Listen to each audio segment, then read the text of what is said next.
Yeah, so what's with that radio? And James is leaving bloody footprints because he was stepping in all that gore from beating that monster to death with a stick.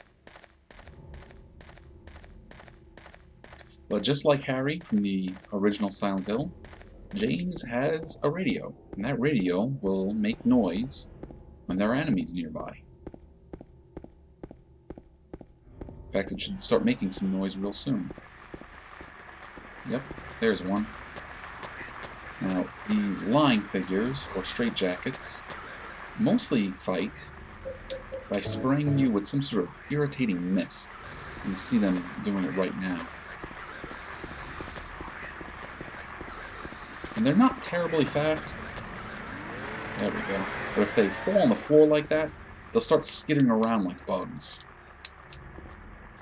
Now this one's dead, so I don't have to actually stomp it. There's another one. We're going to leave that one alone. And yeah, just like the original Silent Hill, big swabs of road have just been tore up, so we gotta find other ways to get around.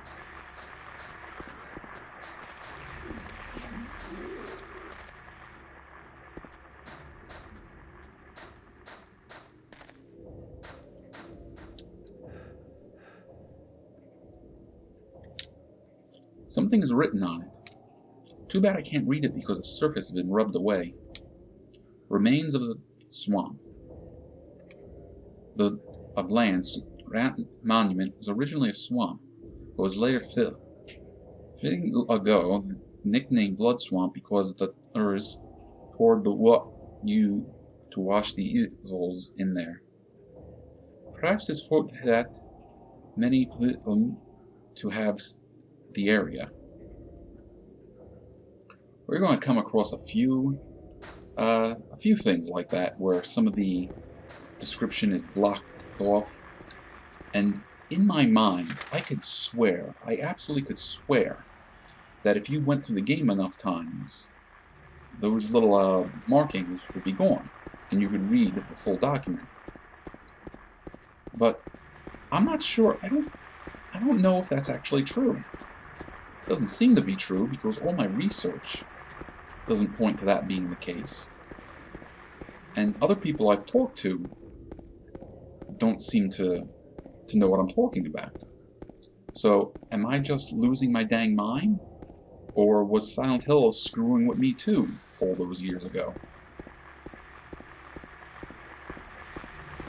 And there's one of those lying figures skittering around like a bug. I'll let you be.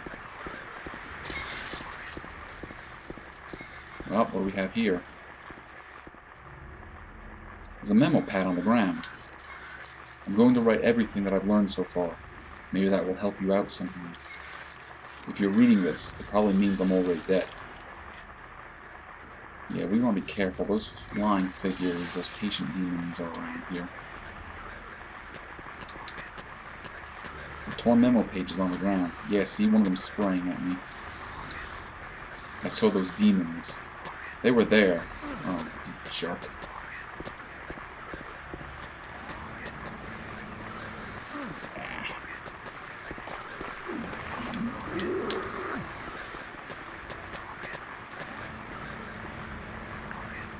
Off. Walking right into it.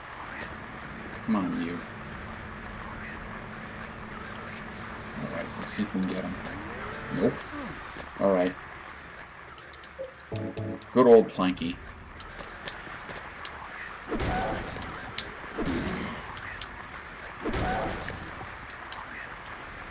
There we go. Stomp him. Alright, let's heal. You see how it's green up in that corner now? That means that James is back to full health. Let's see what our memo says. I saw those demons. They were there, I'm certain. But my friend says he didn't see anything. If that's true, does that mean what I saw was an illusion? But whether that demon ate human beings was real, or whether it was just some hallucination that my mind dreamed up, one thing I know for sure is that I'm beyond all hope.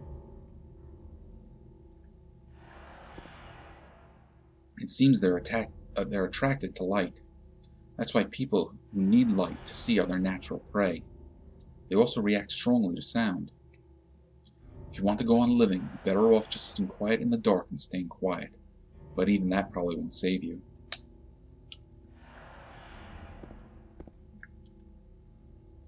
If you're going to try to fight them, the most important thing is to relax. It's dangerous to fire a gun while you're all crazy with fear. Take good aim and squeeze the trigger. And don't forget to finish them off. I think most of those creatures can be killed, even if they are tougher than people.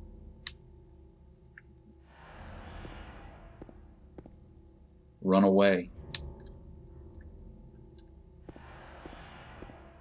Run away, run away, run away, run away, run away, run away, run away, run away, run away.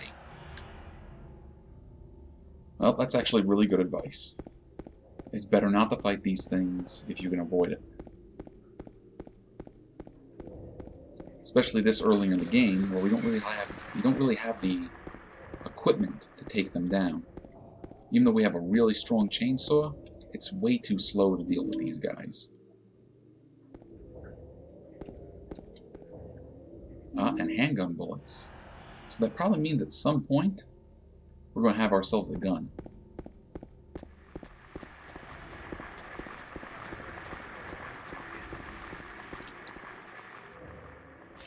Now, we still want to get to the park, but all our ways up to Nathan Avenue seem to be blocked. So we're going to go down this way and see what we can find.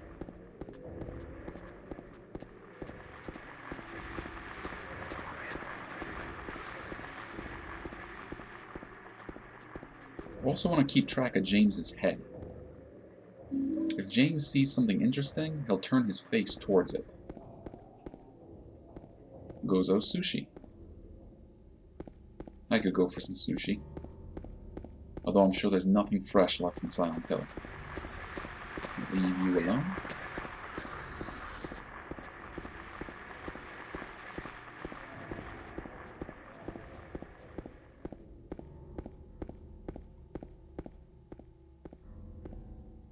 We got a trailer here that's open.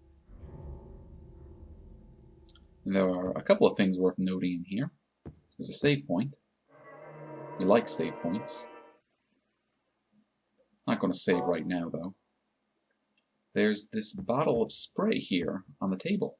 We got the hyper spray.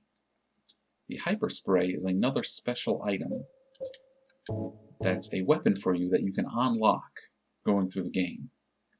Now, the hyper spray comes in, I think, 3 different colors. And the only way to check is to spray it. I think that's white. Depending on the color, it will change the effects that the spray has. The effects include stunning enemies and damaging you, damaging enemies, and flat out killing enemies. What color spray you get will be determined by the score you got in your previous playthrough. So we're not going to use this much at all because, quite frankly, it's just going to hurt me.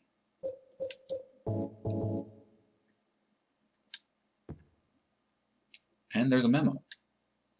I'll wait at Bar Neely's.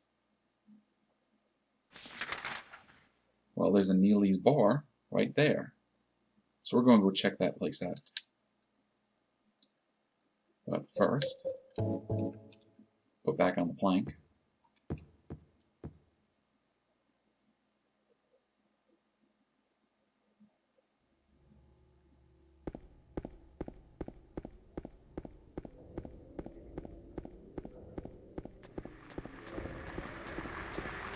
I'm going to leave you alone. As much as possible, I'm going to try to avoid fighting enemies. Is there a Happy Burger over here? Yes, there is. Of course, it's locked.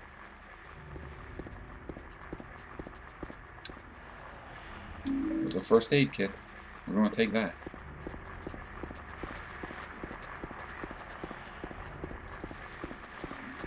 Oh, careful.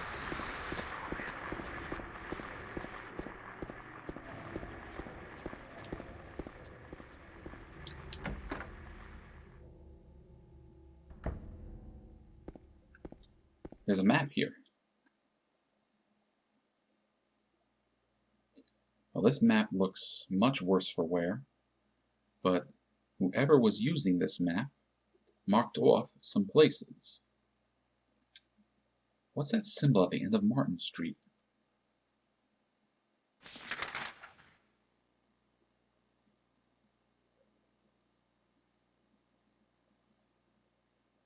Well, we're just going to have to go to Martin Street and see. Before we do that, we're going to check out something here. There was a hole here. It's gone now. So, here's another moment where I may have gone a little crazy. I'm almost positive that note there about there being a hole here and it being gone, if you come back here later in the game, there's a big hole in the floor.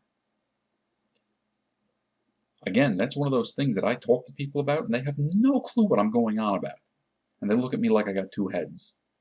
But I think that's what we're going to do. We're going to come back here later and see whether or not there's a hole in the ground.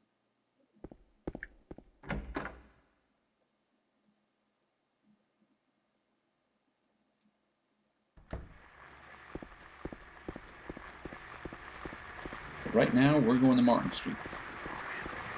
Hey, you. And we're going to grab that.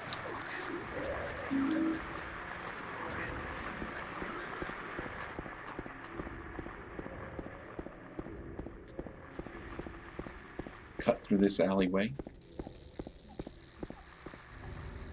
Up, do you hear that noise? That noise meant there was an enemy around.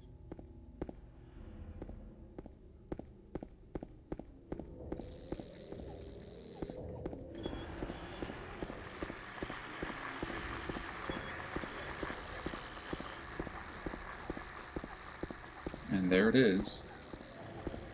This skittering little bug over here.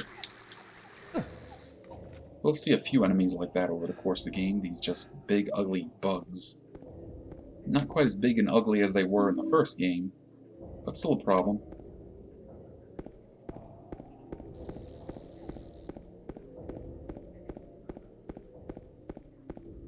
And speaking of big, ugly bugs, there goes one right now.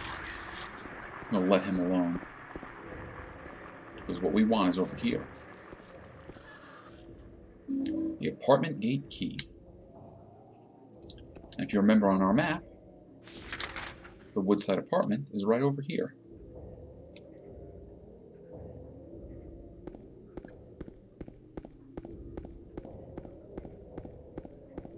Just going to let you spasm on the ground.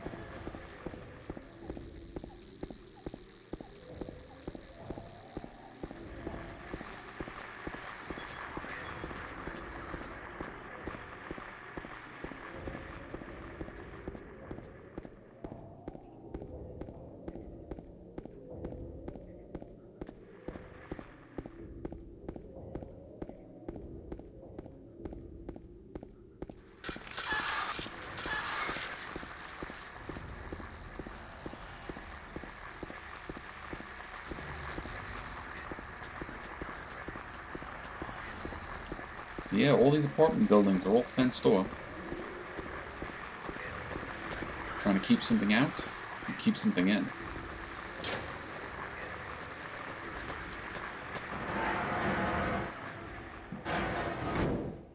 Okay, so here we are.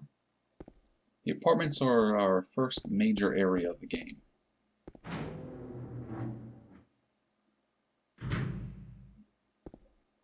We have a save point right here, and we're going to use it.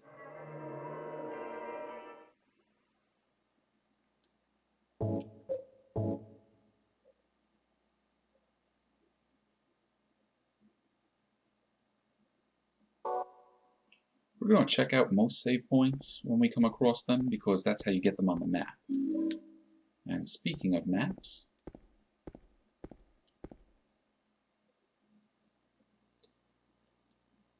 we have the map of the apartment buildings now.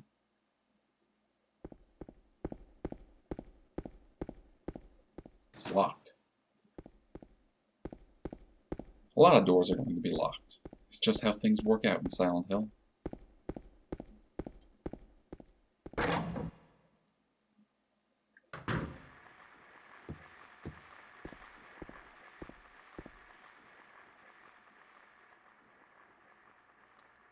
There's trash. No, there's a trash chute. Some kind of strange garbage stuck in the hole. Well, maybe we'll find a way to get it loose.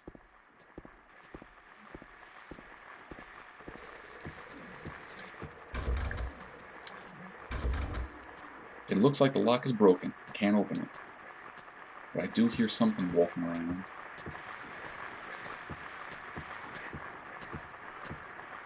Is it behind us, or is it in front of us?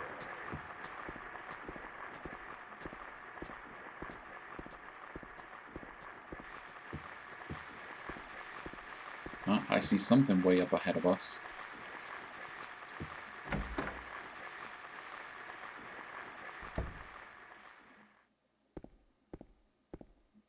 Oh, what do we got here? We got a mannequin, and it is shining brightly at us. Now, those of you who have been paying attention, does that dress on that mannequin look familiar?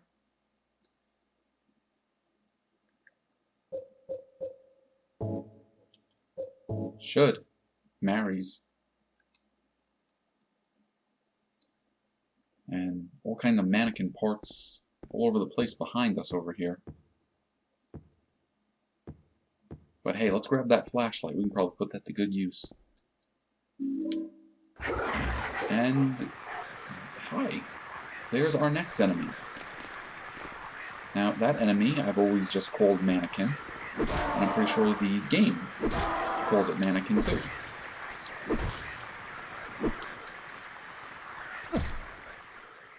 That will be our next most common enemy, and we'll start seeing them from this point on. Now that we also have the flashlight, we can check out our map whenever we like. We can also pick up items in the dark.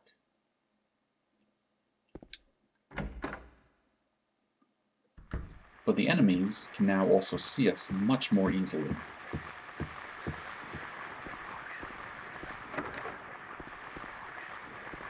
And there's a pair of enemies ahead of us.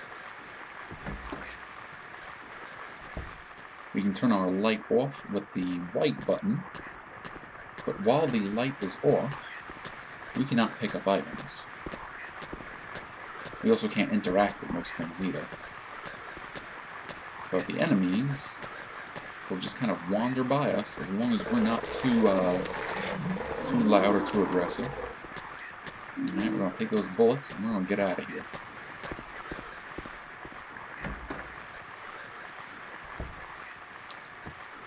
Now there is more building to explore if we go this way, but I don't want to have to deal with those enemies.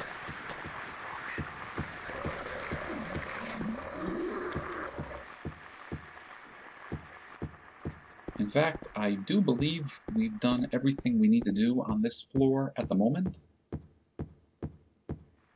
So we're actually going to go upstairs.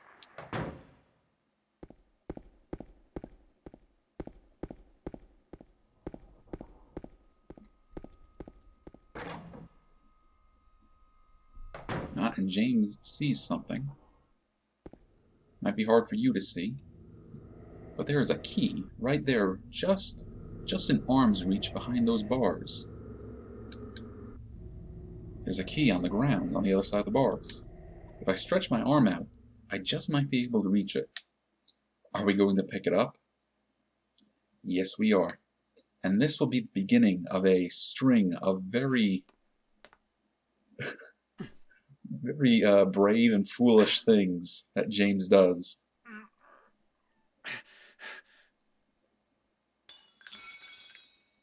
Ow! Hey, wait! Damn it. Alright. Well, now that key we cannot get. But who's that kid? Well, that kid is the second person that we've met so far while we've been here. And apparently she's a little brat, stomping on our hand like that and kicking away the key. And wow, it is dark. It is dark in this area.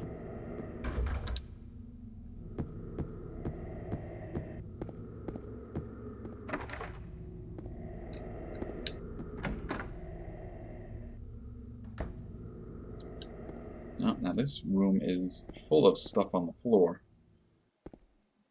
what do we have here? We have what looks like some sort of handgun in a shopping cart.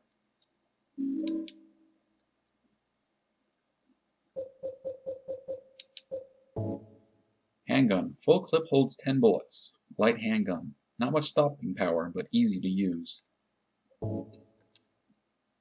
While this may be the weakest firearm in the game, it's arguably the most effective. Because James does not get to move around very much when he's using his firearms, but he can move around pretty well with the handgun. Right now I'm aiming.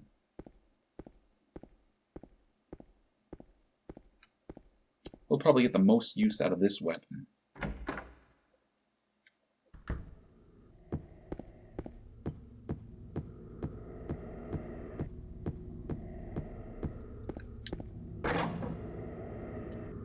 The question is, where do we go now? Well, the truth is, we're going to go back to the second floor, because there's still things we haven't done there. We just have to do that first. We're going to want a gun for the things that are going to happen.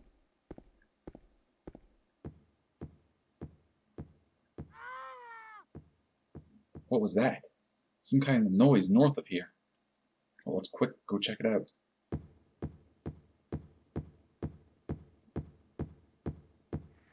Now, I completely missed out on this the first few times I played. But sitting right over there on the other side of those bars is something horrible. And that something horrible we're going to get familiar with as we go on a little bit further in the game.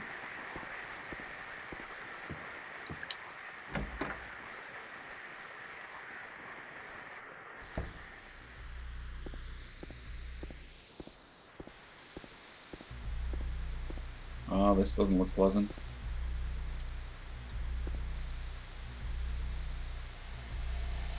Oh my God. Who could have? He's dead. Who could have done this?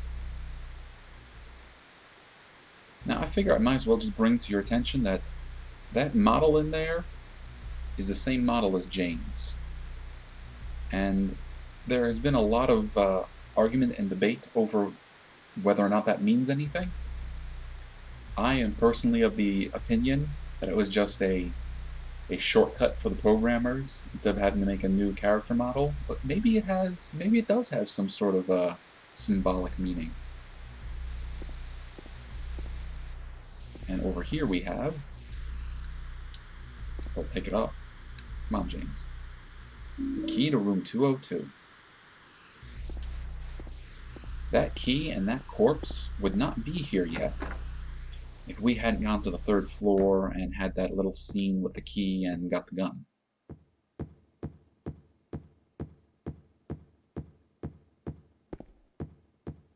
Now, 202 I think is over here somewhere.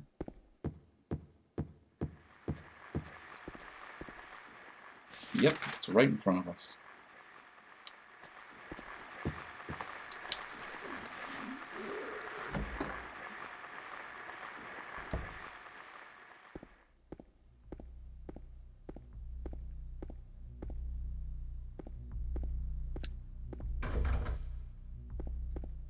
Well, I see what look like some moths or butterflies flying around us.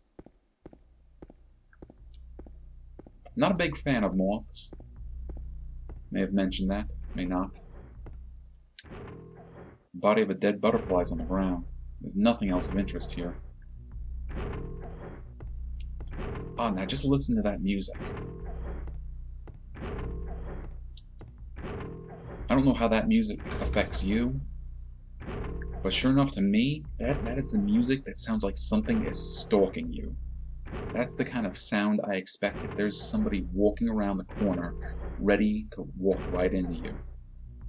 It's too dark to tell for sure, but I think there's something on the other side of the hole.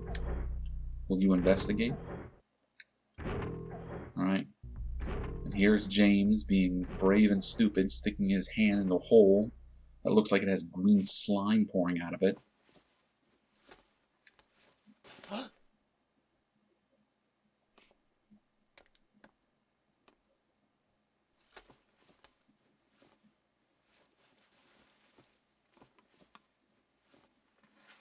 Oh, but what did he find? He found a clock key.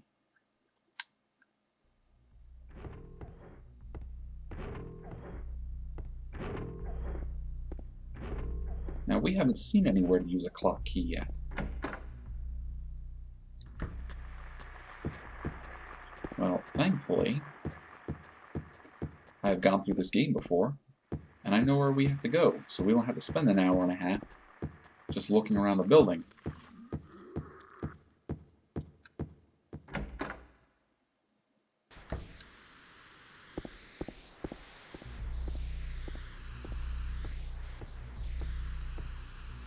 And here we go. Here's a clock. And it looks like there's something written. There's writing on the clock. The scars from the past shall remove the nail that stops time. Will you push the clock? Yeah, sure. We'll push clocks. Why not?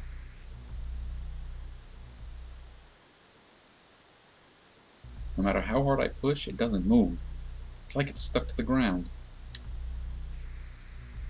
Well, we have a key, so maybe we can do something about that. Oh, what's this? What's this? James is saying what I'm thinking. Or maybe he's thinking what I'm saying.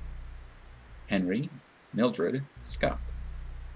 Well, those look like arrows pointing in certain directions. And that middle one looks longer than the others. It also has Mildred. And then the shorter one is Henry. And then that bottom one is Scott.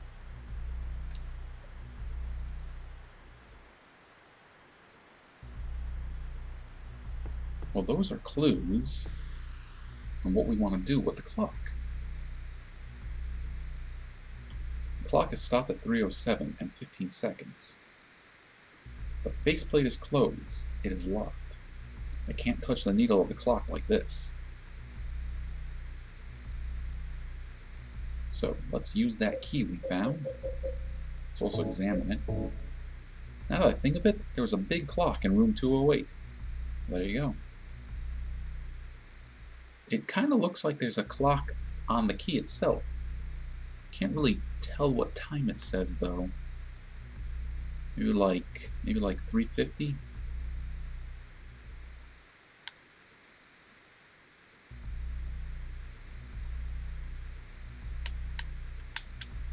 Yeah, I should probably use the key instead of just looking at it.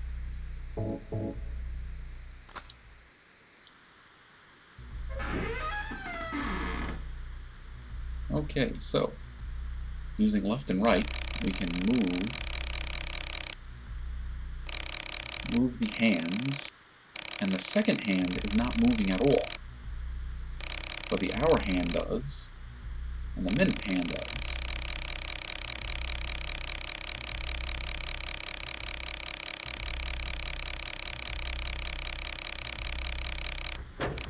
Alrighty, now it's about 9:10 or so, because if you remember, the arrows we were looking at were actually arrows for the hands on the clock.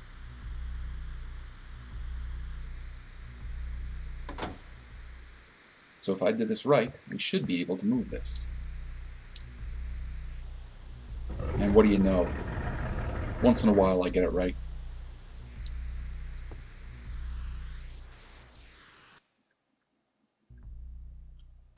Alright, we are in the other apartment. We're in 209 now. And we're on the other side of that grate. Or fence is probably a better way to say it. Where that big red thing was. And there's another save point. But we're not going to use it right now.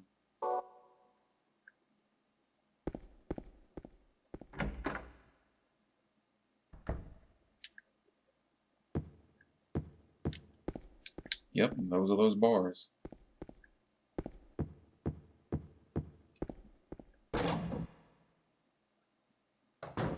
And we are on a stairwell.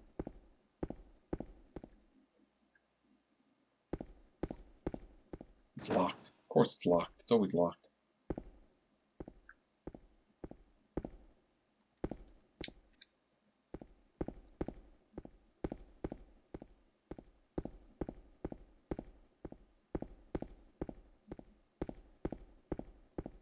and James sees something.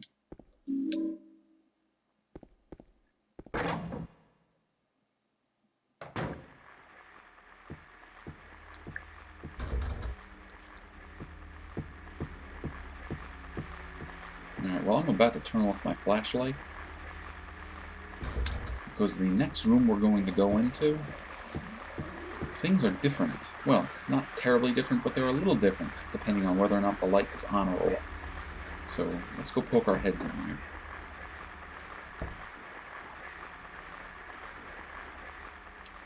And yeah, that's happening.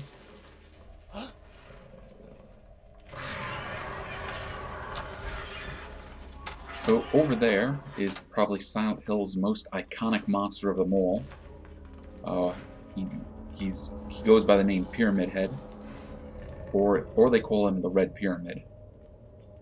Now, I remember the first time I saw this, me and my buddies were just kind of looking at it like, the hell is happening? What is this terrible creature doing? Then, when I would play it again later, it just kind of got goofy to me. That whole scene was just kind of silly, and we eventually started calling it the Monster Mash. Because Pyramid Head over here is just manhandling and killing monsters around him. And right now, he's checking out James. James thinks he's hiding in that closet.